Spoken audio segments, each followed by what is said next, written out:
when Thomas asked for a divorce for the 5th time this year. I agreed. After years of one-sided devotion, I finally chose to let go as he drifted further away from our marriage. After the divorce, I set out for a war-torn region abroad to begin my first mission as a Médecins Sans Frontières doctor. But I didn't expect the field hospital to be bombed just a week later. Most likely, I wouldn't be making it back alive. Chapter 1. As I sign my name on the last page of the divorce agreement, Thomas's cold, emotionless face finally showed a flicker of change. "Aren't you going to read the terms carefully?" he asked. I shook my head. I had already skimmed it. Half a page of assets under the woman's name. No need for details. I already knew that wealth could sustain me for several lifetimes. I slowly folded the agreement and handed it to my lawyer. Not a word was spoken the entire time. Thomas, watching this, seemed even more puzzled. This was the 5th time he'd asked for a divorce this year. I had turned him down flatly the first 4 times. I'd loved him since we were young. Years of persistence had finally brought us together. I cherished this hard-won marriage more than anyone. That's why I stubbornly believed no problem could ever force Thomas and me to divorce. And if one did exist, it only meant we hadn't found the right solution yet. It wasn't until Autumn came to see me that I finally woke up. She was a fresh graduate who had joined Thomas's company a year ago. He had mentioned her before, a lively, clever intern. He spoke of her casually, but I remembered vividly how the corners of his lips curved slightly when he did. Looking back, the signs were all there. Autumn sat across from me in a loose dusty pink dress, gently stroking her barely rounded belly. Then she pulled out an ultrasound report and told me, "I'm pregnant with Thomas's child. 4 months. My first reaction was disbelief. My hand trembled as I held the report, but I feigned calm and asked, "Any proof?"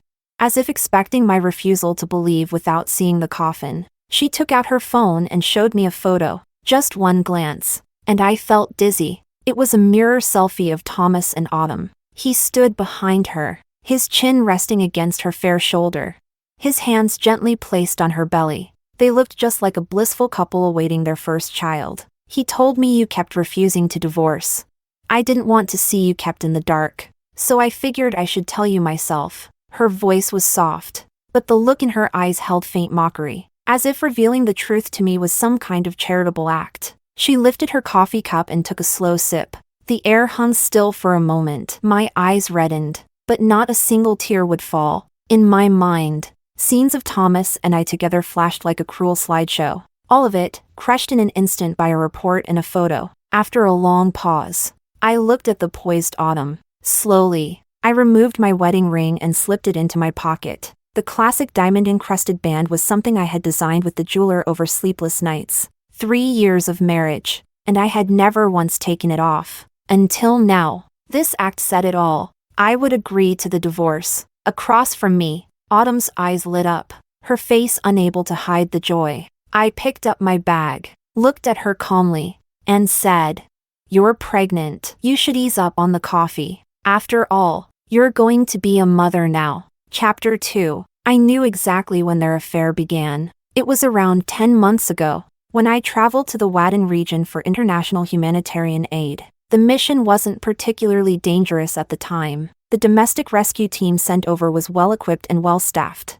I took part in that mission not only to gain experience, but also to meet the field requirements to join Médecins Sans Frontières. It was a rare opportunity, one I couldn't afford to miss. My great-grandfather had been a military doctor who saved countless lives during the war. He had marched with the army, treating wounded soldiers on the battlefield. He was the pride of our family, and my lifelong role model. As a child, I often listened to my father recount his stories, treating the wounded under fire. Fearless in sacrifice, skilled in medicine, devoted to the people, willing to give, loyal to the country. Amid the smoke and gunfire of war, my great-grandfather gave everything to save others. His unwavering spirit, forged in blood, shaped the ideals of our family. Those bedtime stories were what lulled me to sleep. And in my dreams, I always saw myself becoming a doctor. Before heading to the Wadden region, I had told Thomas, "This trip may take 6 months to a year." He had nodded slowly in response. Beneath his silver-rimmed glasses,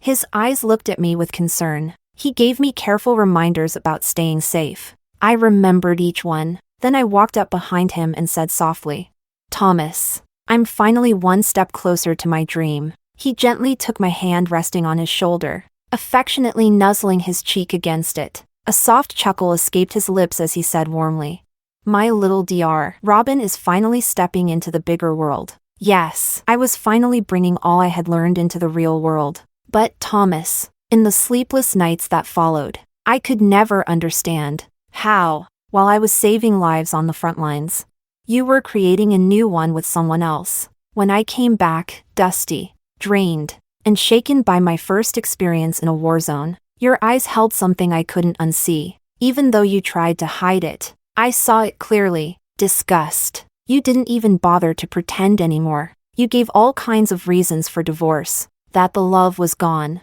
That I hadn't tried to get pregnant during our 3 years of marriage. That my career was unstable and always changing. At the time, I genuinely thought it was because I'd been gone too long.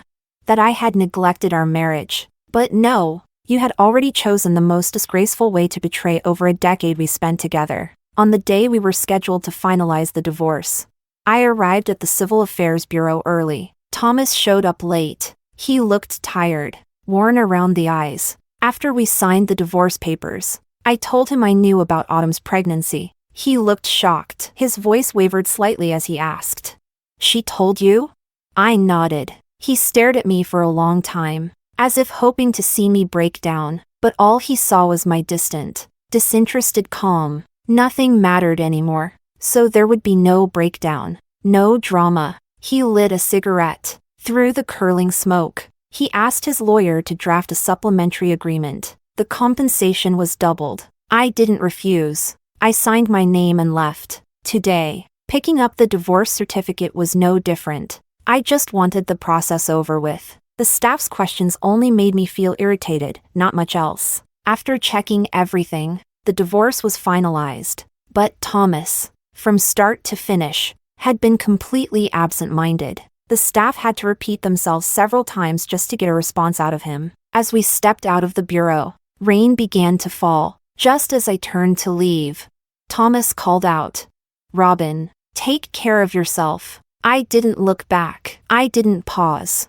I just wished that from this point on, our paths would never cross again. The day after the divorce, I departed for Country F. It was my first mission after officially joining Médecins Sans Frontières. When I learned of the conflict there, I didn't hesitate for a second. I applied immediately. Only fewer than 10 people from our country were involved in this operation, because everyone knew this mission was dangerous. There was a real chance we wouldn't all come back alive. Chapter 3. By the time our international aid team arrived in the city of F, it had already been bombed several times. Dust filled the air, blinding our eyes. Desert plants lined the jagged, uneven roads. Every few steps, we saw mutilated bodies of locals lying on the ground. Many of them were children, far too young. Jenny, who came with me, frowned beneath the blazing sun. She had participated in numerous humanitarian missions before.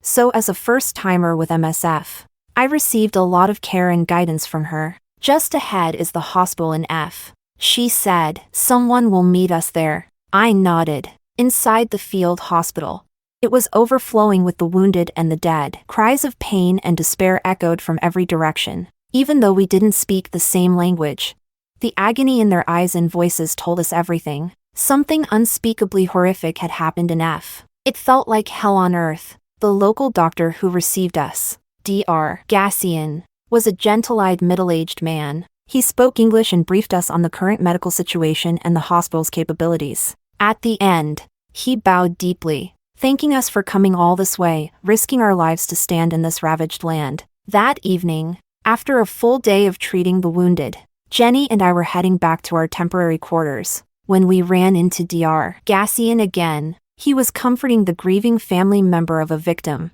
At first, every time I saw someone break down in tears, I would feel breathless and helpless, my eyes brimming. And every time, Jenny would notice, then gently tell me, "This is the path we've chosen. This is part of it. Robin, stay strong." I would wipe away my tears and nod. Under her steady guidance, I gradually adapted to the atmosphere. A few days later, when I saw another crying family, I could finally hold back the tears. My eyes only reddened. But then, the unthinkable happened. News came suddenly. Dr. Gassian's son had been brought to the hospital morgue. He was only 6 years old. When Gassian heard the news, he fell silent mid-sentence. His face turned ashen. He stood frozen for several minutes before finally summoning the courage to see his son's body. But when he saw the lifeless little boy lying on the stretcher, missing a leg, he couldn't hold it in any longer. He covered his face and wept so hard he couldn't stand.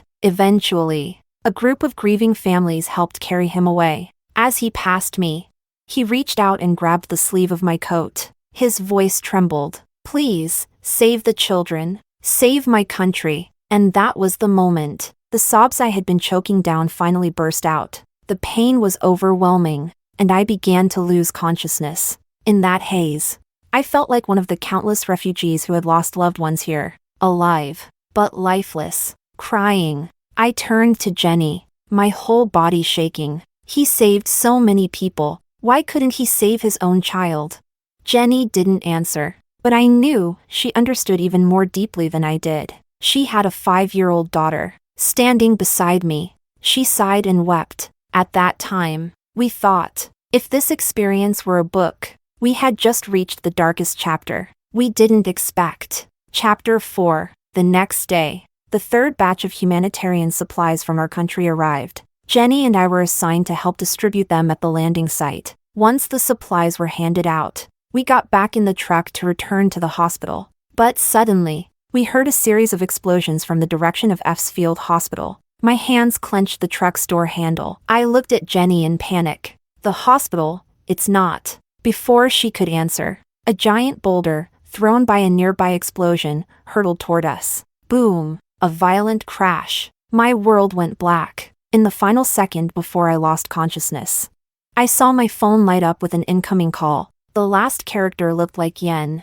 I used all the strength I had left to press accept. Then everything faded. When I woke up, it was already the following evening, and 4 was still in my hand. I opened my eyes and tried to move, but my limbs were numb and aching. That's when I noticed a small boy beside me, dark-skinned, from the city of F. His clear, childlike eyes stared at me without blinking. When he saw I was truly awake, he beamed with joy and dashed out of the tent, shouting something in a language I couldn't understand. Soon, he returned with a local doctor, Dr. Bruno. After a brief checkup, Bruno confirmed that I had no major injuries. As I slowly recalled the explosion, I gripped Bruno's hand, panicked. "Doctor, what happened to the hospital? I heard the explosions. It came from that direction." I imagined it, right?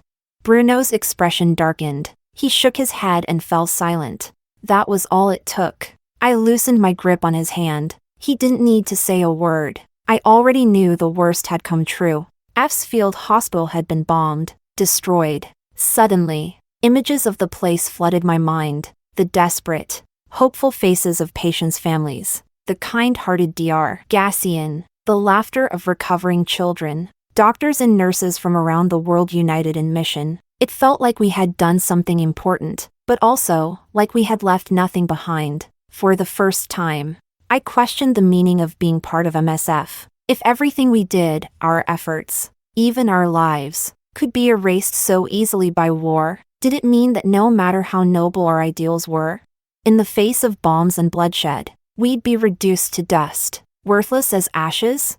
Bruno's voice pulled me out of my thoughts. I looked at him blankly. "Ms. Jean, this is a temporary relief site for citizens of F. 5 kilometers from here is the embassy of country F. We received word your family is waiting there for you." F's embassy bordered this war-torn city, but nearly all refugees trying to cross were turned away. Masses of displaced people had gathered here at the border, though all born from the same land.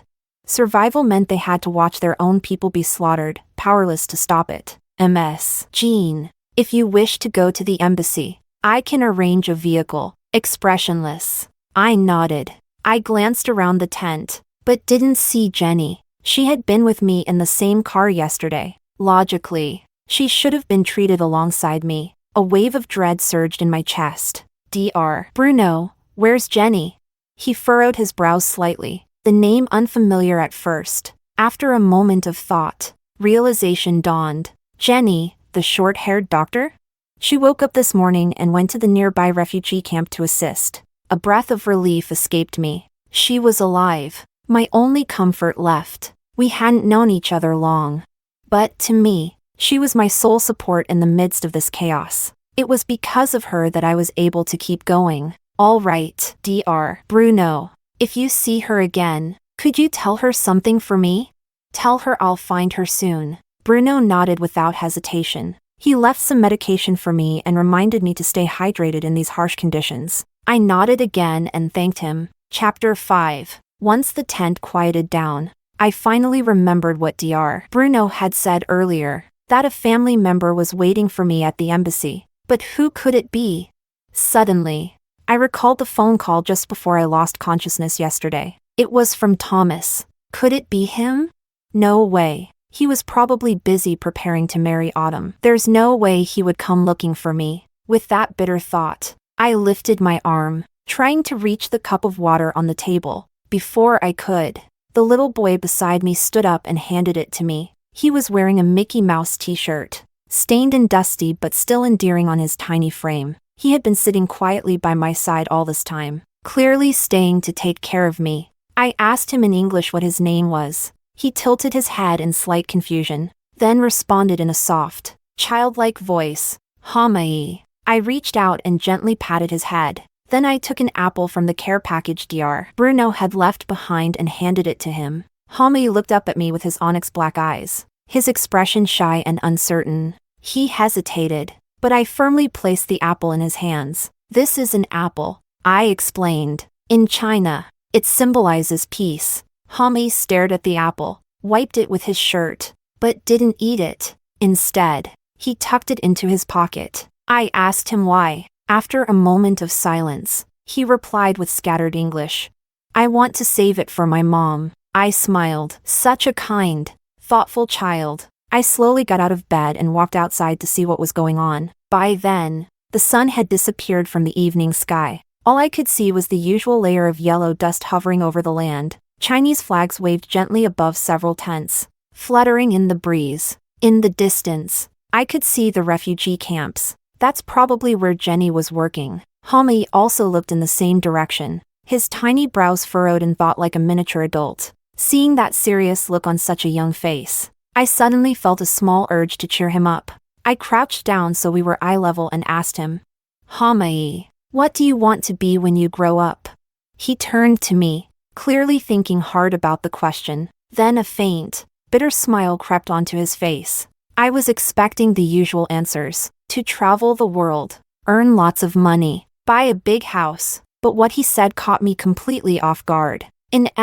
Kids don't grow up. The hand I had lifted to smooth out his shirt stopped in midair. My smile froze. A sharp sting hit my nose. I stared at this child, born into war, raised in it, no more than 5 years old, yet already more aware of his fate than most elders. He said he wouldn't grow up. I forced a small smile, trying to treat his words like a child's silly joke. No, Hamai, you will grow up.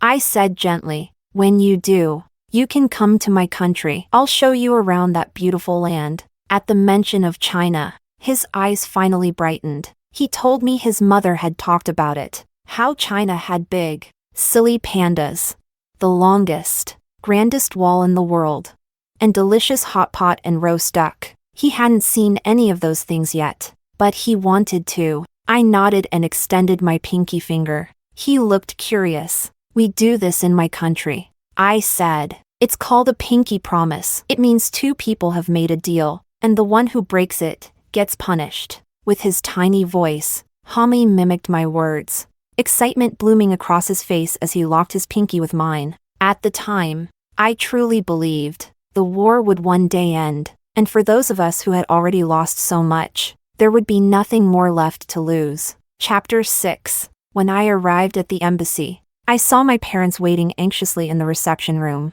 And Thomas, he had actually come. My parents sat on the couch, faces heavy with worry. Their eyes were slightly swollen. The moment they saw me, their expressions finally softened. My mother pulled me into a trembling hug. whispering, "Robin, you're safe. Thank God you're safe." I tried to keep my emotions in check, not wanting them to worry more because of my weakness. But after holding it in all this time, my tears finally fell when I saw their faces. "Robin, this place is too dangerous. Please, come home with us," my father pleaded. At that moment, the fear and dread in my heart surged to their peak. I almost nodded. I was just about to agree, when I remembered Jaime's face as I left, and the apple stuffed in his little pocket. The urge to leave. I stopped it right there. It wasn't time yet, because the bullets hadn't turned into doves. "I'll be fine, Mom. I won't be going near the front lines anymore. Our team is staying at a nearby refugee camp. It's much safer there." My mother still didn't look at ease, but seeing the firmness in my tone, she stopped trying to persuade me. Instead, she pulled me toward Thomas, trying to use him to sway me. After all, both sides of the family knew that while I could be stubborn, Thomas had always been the one person I'd listened to. Back when I insisted on going to Wuhan at the onset of the pandemic, no one could change my mind, until Thomas stepped in and talked me down. But things were different now. Those days were long gone. I no longer listened to anything Thomas had to say. I glanced at my parents, still clearly unaware. Apparently, Thomas and I had silently agreed not to tell either side that we were already divorced. It wasn't until I stood in front of him that I really saw his face. After about 2 weeks apart, Thomas's eyes were bloodshot and ringed with fatigue. The man who always cared about appearances now had stubble covering his jaw. His blue pinstriped shirt was rumpled, the suit wrinkled and disheveled. "Robin, listen to your parents. Let's go home," he said. I shook my head and met his eyes calmly. I had no intention of telling my parents the truth, not because I still felt anything for him, but because I didn't want them, after traveling all this way, to endure another blow. Seeing my cold and firm attitude, Thomas lowered his head in defeat. He must have known that nothing he said could shake me anymore. A moment later, as if making some great decision, he lifted his head and said to my parents with false confidence, "Don't worry, I'll talk to Robin outside. If she insists on staying, I'll stay with her to ensure she's safe." I won't lie, I was surprised. But more than that, I found him pathetic. Once outside the embassy, I couldn't hold back anymore. "So, Thomas, when did you become the devoted type? You're just going to abandon the child growing in Autumn's belly and come risk your life with me?" He didn't respond. He just looked at me, eyes full of guilt and some twisted version of tenderness. It made my skin crawl. "Please don't look at me like that," I said, trying to keep the revulsion out of my voice, but I must have touched a nerve. His nose turned red, and his voice cracked as he finally spoke. How could you come to such a dangerous place alone? Robin, do you have any idea when you answered the phone that day but didn't speak? All I heard on the other end was bombing. I thought you were dead." He took a deep breath and walked to the side. Turning away, he wiped at his eyes over and over with the back of his hand. "I didn't sleep a wink. I got on the next flight and came here as soon as I could. Robin, if you'll come back with me, I'll agree to anything." Anything. The Mediterranean autumn evening was mild, but the wind still carried a chill. Funny how, 3 years ago, Thomas and I had visited this very place together. Back then, during our honeymoon, we traveled across half of Eurasia. One night, under the same kind of autumn breeze, he had held me and said, "This climate is so comfortable. Once we have kids, we should come here every year for a 2-week vacation." But those vows had long since blown away with the wind. Now, as I looked at the tall, worn-out man before me, his face still strikingly handsome despite the fatigue, I let out a soft, cold laugh. "What if I told you to make Autumn get an abortion?" His expression froze, his face twisted in hesitation, in conflict. He clearly hadn't expected me to say that. After a long pause, he finally looked up and answered me. "Okay, I'll make her terminate the pregnancy, but you have to come back with me right now." I scoffed even harder, lifting my wrist. I smoothed back my hair. Seeing his confusion, I said, "Thomas, who do you really love? You say you love me, but you asked for a divorce 5 times in 1 year and cheated on me. You say you love Autumn, but you're willing to make her abort the child for me. You're so deep into your role, You can't even tell what kind of man you are anymore. Honestly, you should just admit you're the villain." As his expression grew more and more awkward, I continued, "I'm not going back with you. I still have work to do here. As for whether you stay or not, that's your own." Chapter 7. The sound of bombing near the embassy cut our conversation short. All my thoughts vanished. I scrambled up to higher ground to see where the fire was. It wasn't far. The blasts were coming from the direction of the refugee camp near the border. My heart sank. Jenny, she was still there. I had no energy left to argue with Thomas. Panic rushed over me again as I trembled and grabbed the hem of Thomas's suit jacket. "Thomas, didn't you say you'd do anything I asked? Then forget what I said about Autumn and the baby. If you want to be with her, then be with her. I only have one request. Take me to the camp, right now." Thomas was surprised by how quickly my attitude shifted. But once he came to his senses, he actually laughed in disbelief, furious. "Robin, have you completely lost your mind? You're rushing to die. Is that it? Do you even understand what it means to go there right now? Not even God himself could protect you.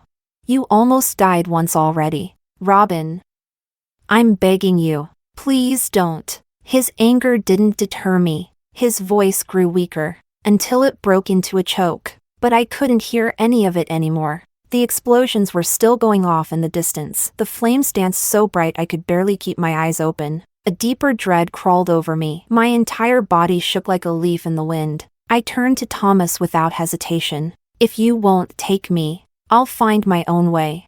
I walked back into the embassy and asked if there were any vehicles available. The staff told me yes. There were vehicles, but all the drivers had already gone off duty. They warned me that the refugee camp was currently under attack. It was too dangerous to go. They were right, because when Thomas eventually gave in and took me to the border, we found the road completely blocked. We waited the entire night. The wind howled. The bombing had stopped. But the road remained impassable. Exhausted, I crouched down under a quiet patch of wall. Thomas sat beside me. He slowly took off his silver-framed glasses and wiped them with the corner of his shirt. Then he slipped off his suit jacket and draped it over my shoulders. "You should leave tomorrow," he said. "Stay in Country F, it's at least safe." I tried to reason with him. He didn't respond, just gazed up at the sky. Above the vast, barren land, the stars glittered like diamonds, so bright they looked almost within reach. Like a painting stretched across the heavens. "The last time I saw stars like this," he said softly, "was back in middle school. You were with me then, too." I knew the memory. Thomas and I had both come from a rural village. We were classmates in middle school. On weekends, we'd travel home together from town. We always had to hike through the hills on Friday nights. Back then, the night skies looked just like this, brilliant stars above the broken villages. Later, we both made it out. Moved to the big city. Urban life should have come with its own stars, but all we got was a sky full of smog. Like us, our lives had become more prosperous. But somehow, also more broken. Thomas's gaze dropped from the sky to rest on me. I didn't look away. I returned his stare, cold and unmoved. The regret and guilt in his eyes were unmistakable. "Robin, I'm not going back," he said, "whether I live or die. Whether you think I'm a hypocrite, none of that matters. I just want to stay here and walk this path with you." He sounded sincere, and I believed him, but I still looked away and didn't respond. Let him do as he pleases. When you walk on the edge of life and death, the only person who can take responsibility for your choices is yourself. I curled up with fatigue creeping in, resting my face against my knees. Not long after, I fell asleep. Chapter 8. By noon the next day, the road finally reopened, but few were going from Country F to the border. Most were escaping the other way, wealthier citizens fleeing the city of F. The refugee camp wasn't far, just 5 minutes' drive. Soon, we saw the ruins. Dust choked the sky. The sun blazed overhead. Among the rubble, a few surviving refugees were digging with their bare hands. Their expressions were either blank or utterly broken. Cries echoed through the debris. Dismembered limbs scattered everywhere. It was a scene I'd already grown familiar with back at the field hospital in F. Familiar enough that I thought I could handle it emotionally. But this time, I froze, like a numb outsider watching someone else's tragedy unfold. when a middle-aged refugee suddenly rushed at me, trying to grab my backpack. I didn't even react in time. There was a brief struggle. Thomas stepped in and stopped him, realizing he had failed. The man fell to his knees and begged, muttering broken phrases asking for food and water. He pointed to a child lying motionless in the dust not far away. I understood. I motioned for Thomas to give him a bottle of water and some bread. Thomas frowned, annoyed but complied. He just tried to rob you, and you still want to help him? I packed the rest of our supplies tightly in my bag and answered, I know this isn't enough for more than 2 or 3 people, but if we start a conflict now, it'll only draw more attention, and these supplies will vanish in seconds. It'll bring trouble. We need to move. Finding Jenny is more important. We circled the edges of the ruined camp. Eventually, near the eastern side of the rubble, we saw her. Jenny. She was still alive. There were a few makeshift bandages on her arms. Her face looked pale. She had clearly been working nonstop. Jenny, I'm here. She paused at the sound of my voice. When she turned and saw me, she froze, then gave me that familiar smile, the one she always used to calm me down. You should rest now. I told her, let me take over from here. I walked toward her and glanced at the injured refugee she'd been treating. Jenny nodded without a word. As she stood up, I handed her a bottle of water. When she took off her gloves, I saw her palms, full of calluses and cuts. As she brushed my wrist, she left behind a smear of blood. She finished the water in one gulp. Sweat rolled down her neck. Then she sat beside me, cross-legged and quiet. Sometimes she glanced at me as I worked. 4 hours passed. When I finished treating the last patient, the sun was setting on the sandy horizon. Jenny stared into the distance, then turned to me and said, Robin, Robin, rebirth. She repeated my name like a quiet chant, soft, thoughtful. Then she smiled. Robin, listen to your name. You were born to be a doctor. That's why you have to keep going. I didn't fully understand, but I nodded. Being a doctor, it's what I chose. And unless something unexpected happens, it's what I'll dedicate my life to. Chapter 9. Once the rescue work wrapped up for the day, Jenny and I stood up, ready to find a place to rest. That's when Thomas, who had been lingering nearby, followed behind us. I didn't know what he had been doing all afternoon, but the torn-up skin on his fingers gave me the answer. Snapping out of my thoughts, I looped my arm through Jenny's and gently rested my head on her shoulder. Then I murmured, I'm just so glad you're alive. When I saw the refugee camp get bombed yesterday, I was really scared.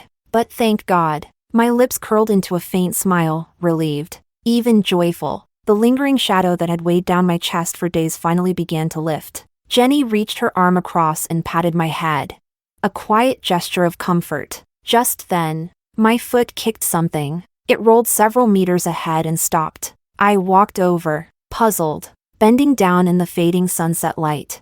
I saw what it was. An apple. Its surface was caked in dust. The part where it had been bitten had already turned brown from oxidation. I slowly picked it up, wiping it with the hem of my shirt. And with every motion, I could feel something tightening inside my chest. For no reason at all, sweat trickled down my forehead. Despite the chill in the air, a cold wave crawled down my spine. My eyes scanned the rubble around the apple. And then, in a narrow gap between the debris, under the flashlight beam, I saw it. That familiar Mickey Mouse shirt. Hamae. My mind went completely blank. No, no, no. This can't be. I threw the apple to Jenny. Then, like someone possessed, I lunged at the pile of rubble, digging frantically, mindlessly. Even after falling, I got right back up. I didn't even realize I'd scraped my knees. No, no, no. Sweat mixed with tears blurred my vision. I couldn't form words. I couldn't hear anything. Thomas and Jenny were behind me asking questions. Who is that kid? What's going on? But I blocked it all out. All I could do was dig, hands trembling, scraping, bleeding, moved by instinct, by something deeper than thought. By the time I came back to my senses, my fingertips were covered in open wounds. Blood dripped freely as I finally uncovered Hamae. His small body was already cold. I was a doctor. More than anyone, I knew He was gone. I took off my jacket and gently laid it over him. Then I cradled him in my arms. 5 years old. Little Hamai, who always acted like such a grown-up. Why? Why was he so light? Children in F, don't grow up. His words echoed in my mind. Over and over, like a curse I couldn't shake. Each time I touched his cold skin, it replayed again. Children in F, don't grow up. As dusk fell, I wandered aimlessly on weak, unsteady legs. Eventually, I found a quiet corner off the road. There, I used rocks to dig a shallow grave, and gently laid Hami to rest. Once he was buried, all that remained was a tiny mound of earth. I opened my backpack, took out 2 clean apples, and placed them in front of the mound. Hamai, this time there are 2 apples. You don't have to save them both for your mom. You can eat one, too. Chapter 10. Preliminary Assessment. She's developed a serious case of post-traumatic stress disorder. That's what Bruno told Thomas. After I was woken by a nightmare for the 9th time in the middle of the night. Panicking, spiraling out of control. The bombings and war-torn scenes kept looping in my mind, and my body reacted far beyond normal. She's lost the ability to regulate her emotions, Bruno said calmly. She needs immediate psychological intervention. The moment I saw Hamai's lifeless body, the last string in my mind finally snapped. All the stress I'd bottled up since arriving in F City after the divorce, all the fear buried deep inside, burst forth like a flood. I looked at Jenny, who had come to visit me, and asked quietly, "Am I acting like a deserter?" Jenny shook her head and slowly placed her hand over mine. Her voice was soft, laced with exhaustion. She looked so tired. Robin, I've been with Médecins Sans Frontières for 4 years now. And even for me, this has been the most brutal war I've ever experienced. No exaggeration. So for your first humanitarian mission to end up like this, it's already remarkable that you lasted this long. I lowered my eyes and slowly tightened my grip on her hand. Thomas had already booked the flight to bring me home. A doctor who could no longer save lives had no place in a war zone. All I would do now is take up space and resources. Even the aid team had gently urged me to leave. Jenny saw the numbness in my face and continued to comfort me. Don't be sad, Robin. Wait for me back home, okay?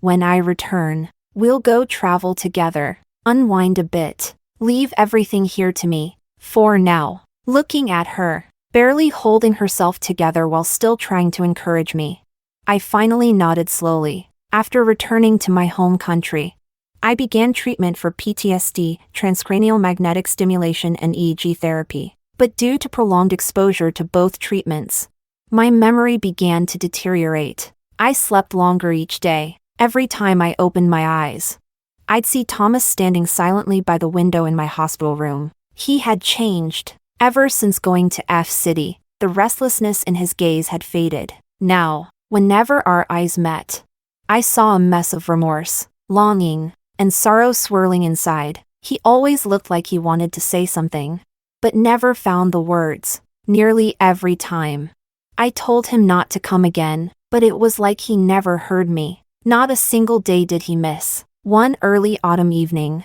I was resting. Suddenly, voices arguing broke out just outside my door. A young woman was crying and yelling, "Thomas, I already did what you asked. I had the abortion. So why are you still breaking up with me? I don't even care about being your wife anymore. Just let me stay with you. Please. I really love you." Autumn's voice echoed sharply in the hospital hallway. I wanted to get up and remind them this was a hospital, not a place to scream. Is it because of her? That damn Robin? She's the reason I lost my child. She's haunting you, isn't she? Still clinging to you like a ghost. I'll kill her. Then we can finally be together. Hearing this, I sighed and rubbed my forehead. Just what kind of psycho has Thomas gotten involved with? Just as I was about to get out of bed to shut them up, I heard Thomas roar outside. That's enough. If there's someone to blame, it's me. Don't bring up Robin. I've already compensated you. Don't be ungrateful. If you dare to lay a finger on her, don't blame me for what I'll do next. His voice was cold, sharp, and filled with threat. Autumn went completely silent. A few minutes later, Thomas returned to the room. I was staring at the television news. "Thomas, Let me say this again, I said without even turning my head. You don't need to come anymore. I won't go back to you. Not now, not ever. Thomas pretended not to hear. He picked up my cup, intending to pour me some water. I snatched it from his hand and smashed it hard onto the floor. Don't you understand human language? I said, get lost. Are you deaf? Glass shards scattered all over the floor. I stared him down, unfiltered hatred in my eyes. He froze for a second, then slowly looked up at me. His eyes were red, slightly teary. His gaze held hurt, sorrow, and despair, but he said nothing. That tall man crouched down at my feet and started picking up the glass pieces with his bare hands. Just as I was about to say something more, the news broadcast caught both our attention. The UN General Assembly has passed a resolution on the F region, with 130 votes in favor and 4 against. The resolution calls for an immediate and sustained humanitarian ceasefire and the urgent delivery of basic supplies and services to civilians across the F zone. My eyes gradually shifted to the screen. It had been 2 months since the war began. Finally, the international community was stepping in. Jenny, she should be able to return home soon. Just a week ago, she messaged me saying she was safe.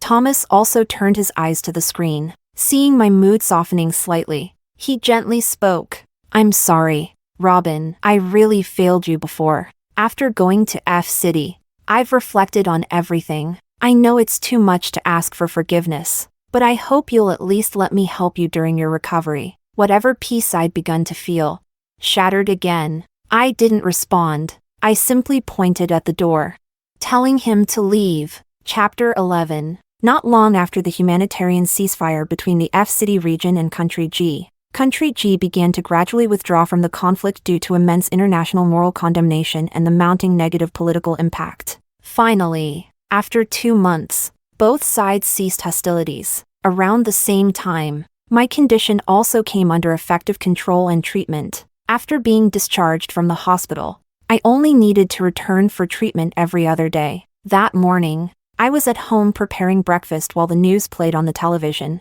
The international segment began reporting on the post-war recovery in Country F. Seeing the refugees start to smile again under the support of the international community lifted my spirits. I was just about to pour cat food for my silver-shaded British short hair when the news anchor's somber tone broke the air. During the FG conflict, many of our nation's international rescue workers went to the war zone to offer humanitarian aid, demonstrating our country's commitment to global compassion. As refugees fled through the night, a group of brave souls rushed straight into the jaws of death. They faced not only constant armed conflict, but also a critically fragile medical system. Among them, Comrade Bruno, Comrade Jenny, and Comrade Lucas unfortunately lost their lives in the line of duty. Clatter! The ceramic cat bowl slipped from my numbed hands and shattered on the floor. I turned to the TV screen. Jenny's black and white photo appeared. Behind her, a line of text read, Doctors Without Borders, a beam of light walking through hell. My vision blurred, and all I could hear was the cat meowing softly as it rubbed against my leg. I couldn't react. The pain surging in my skull started stripping away my consciousness. I couldn't fully grasp the reality that Jenny was gone. I should have been devastated, but all I could think about was what she said before leaving. When I come back, let's take a relaxing trip together. Jenny, it seems we won't get to do that anymore. Just then, my alarm went off. It took me a long while to pull myself together and realize I only had half an hour left until my doctor's appointment. Maybe I should have stayed and rested? But I didn't want to. I wanted to recover quickly so I could still go traveling with Jenny.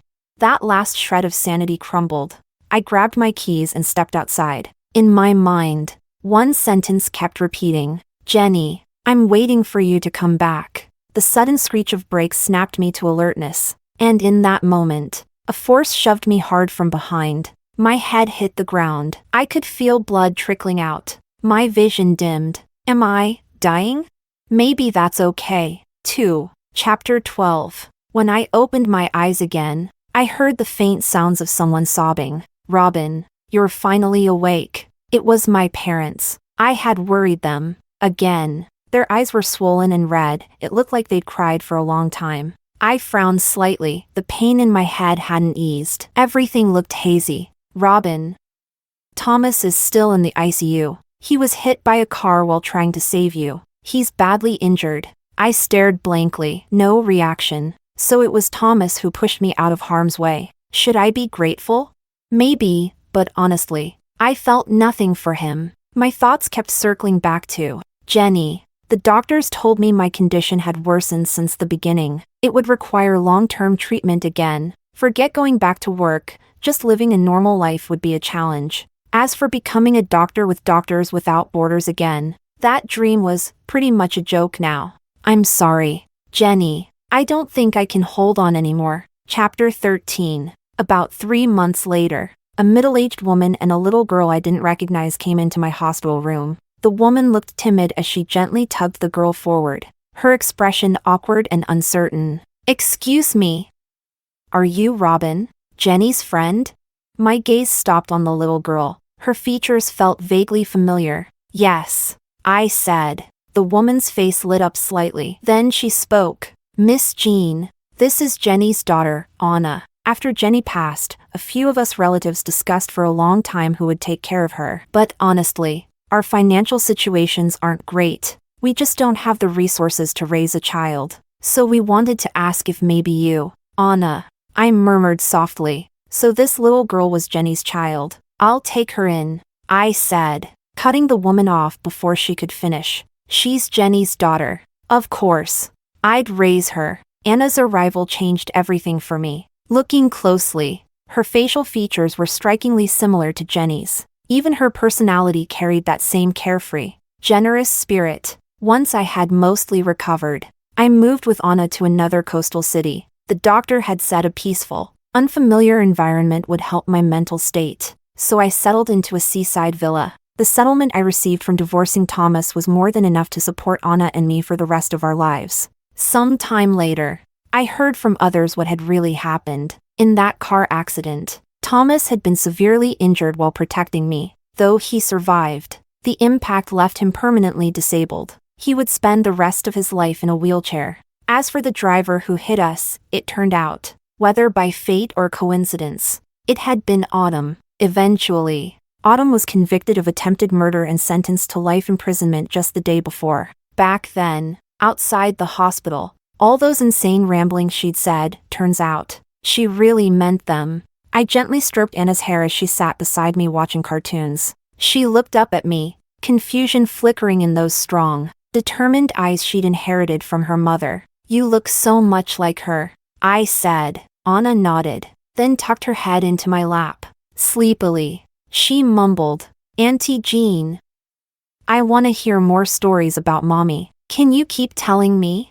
Her soft, milk-sweet voice made the corners of my mouth lift in a smile. She really loved hearing these stories. She even longed for them. Your mommy, you know, joined her first overseas mission with Doctors Without Borders in a faraway place. I began. There, a 14-year civil war had just ended, and millions of people had been displaced. She once told me that babies there were named by the day of the week they were born, Monday to Sunday. Only those who survived their first week would receive an actual name. A year later, she went to Hoscon. Half an hour later, Anna's breathing turned soft and steady. She'd fallen asleep, under the warm, dim light.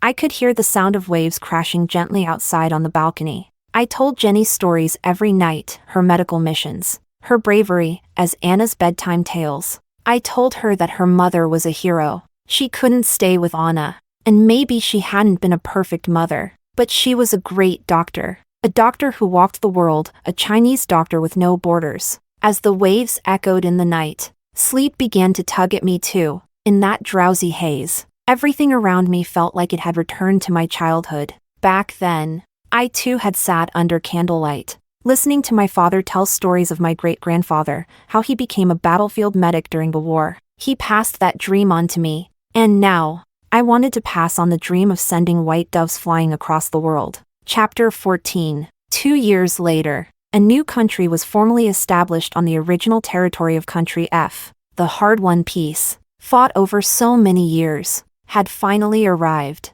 That summer, when Anna was in 3rd grade, I took her on a trip to Beijing. One afternoon, while we were climbing the Great Wall, a little boy suddenly grabbed my hand. I turned around. It was a foreign child. He looked about 5 or 6 years old. His obsidian-like eyes stunned me for a moment. In his hand, he held 2 small flags. The boy looked up and, in tender, childish English, asked, "Can you take a picture of me and my mommy, please?"